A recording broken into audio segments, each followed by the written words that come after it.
Welcome to OOTO, the Out of the Office Investigation. I'm Alex. And I'm Ben. Today, we're looking at something pretty fundamental, the actual blueprint of life itself.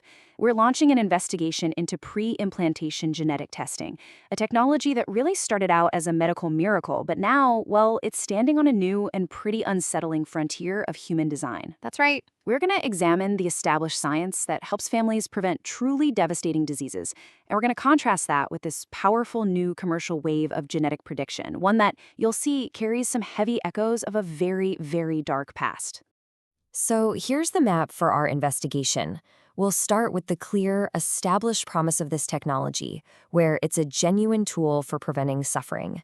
Then things get a bit murkier as we venture into the world of genetic prediction, what we're calling the polygenic gamble. From there, we'll see how that gamble has become a multi-million-dollar market, how it echoes a dark history, and finally, where this idea of rewriting our own code could be taking us, and what profound questions it forces us all to ask. Okay, so let's begin with that original promise. PGT isn't some brand new thing. For decades, it's been a really powerful tool for families who are going through IVF. But to really get a handle on the controversy that's swirling around it today, Alex, you first have to understand that PGT is not just one single test. It's more of an umbrella term for several really distinct procedures. That's absolutely right, Ben, and you can see the three main established types laid out here. PGTA is the most common. You can think of it as basically a chromosome count. The goal is simple: identify embryos with the correct number of chromosomes to boost the chances of a successful pregnancy and, of course, reduce the heartbreaking risk of miscarriage or conditions like Down syndrome. Then you have PGTSR, which is for very specific cases where a parent is a known carrier of a structural issue in their own chromosomes. But the one we really need to zoom in on, the one that sets the entire stage for everything that follows, is PGTM. And PGTM is where this technology becomes truly, truly life-changing. It's not about probabilities or chances or risk scores. It's about diagnostic certainty. For families who have a known history of these devastating single-gene disorders you see here, cystic fibrosis, Tay-Sachs, Huntington's, this test is a definitive yes or no.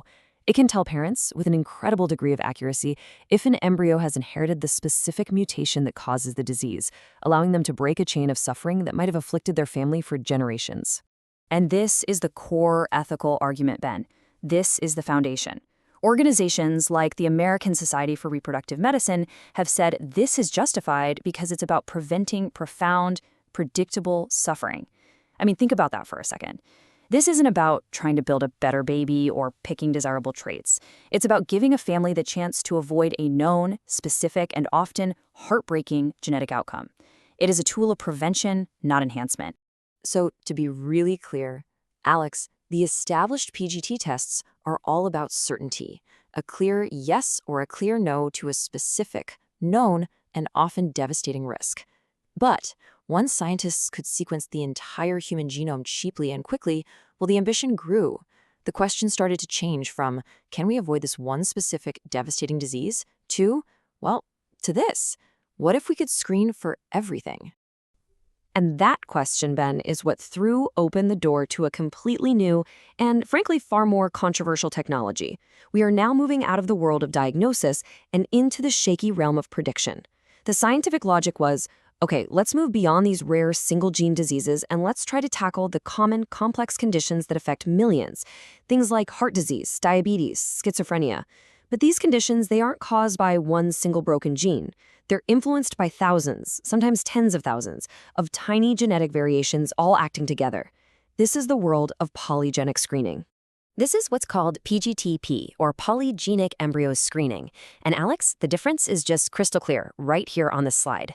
We've gone from the diagnostic bullseye of PGTM to what is basically a roll of the dice with PGTP. It is a completely different paradigm.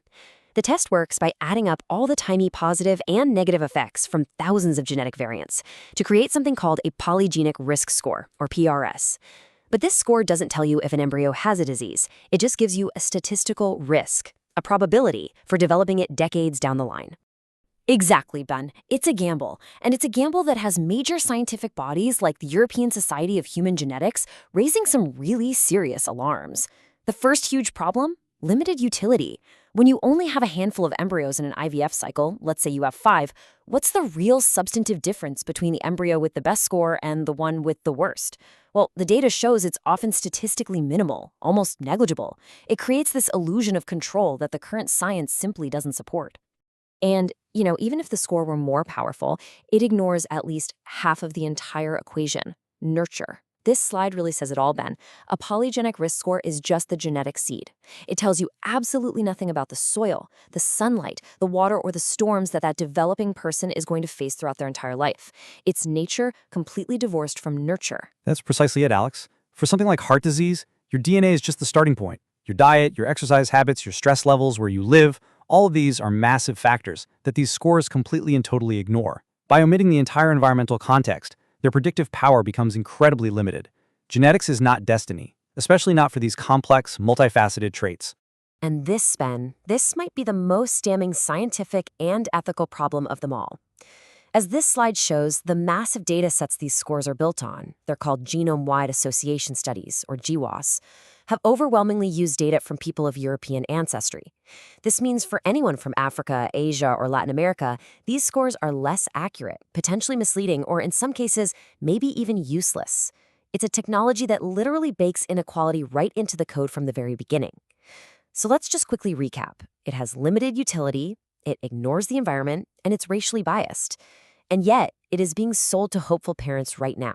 You're listening to Ocho with research by Al Campesina. And that brings us right to the marketplace. Because despite all of these scientific red flags we just talked about, Alex, this technology isn't just sitting in a lab somewhere waiting for more validation. Oh no. It's been commercially available since the first reported clinical case back in 2019. And the rollout has been, to put it mildly, aggressive.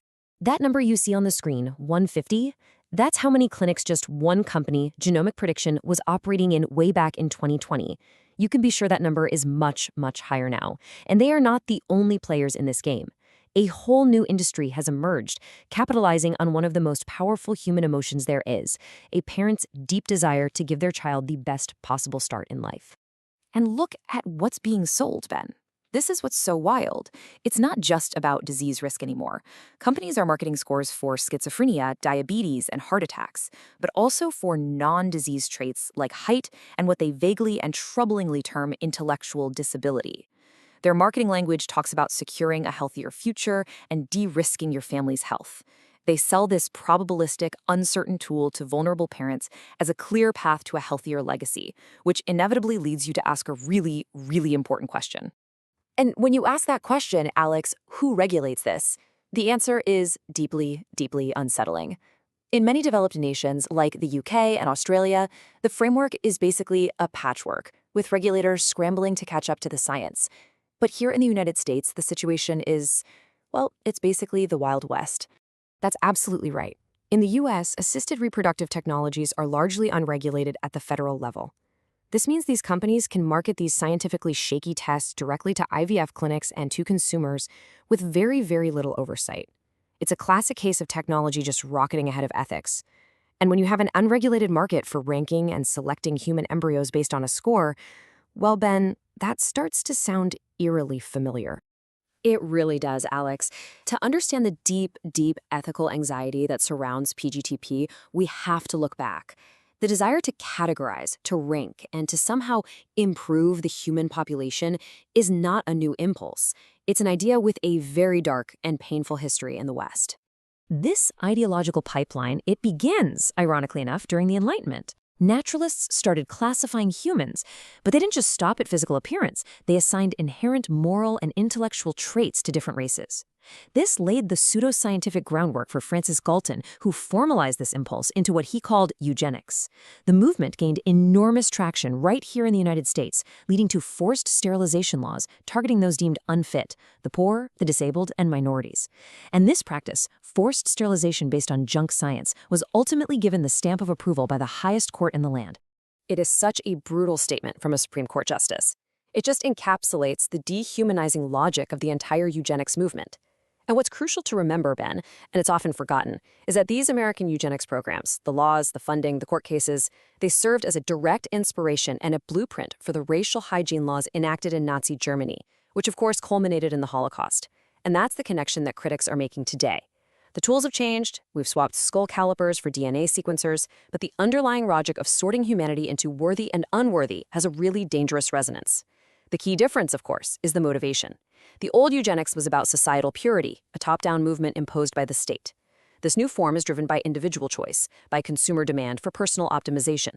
But critics ask, could the societal outcome, a genetically stratified world, end up being terrifyingly similar? You're listening to O-To, with research by El Campesino. When you lay it out like this, Alex, the parallel is it's stark. In the 19th century, it was craniometry, measuring skulls to prove a racial hierarchy. In the 20th century, it was IQ tests being used to justify sterilization.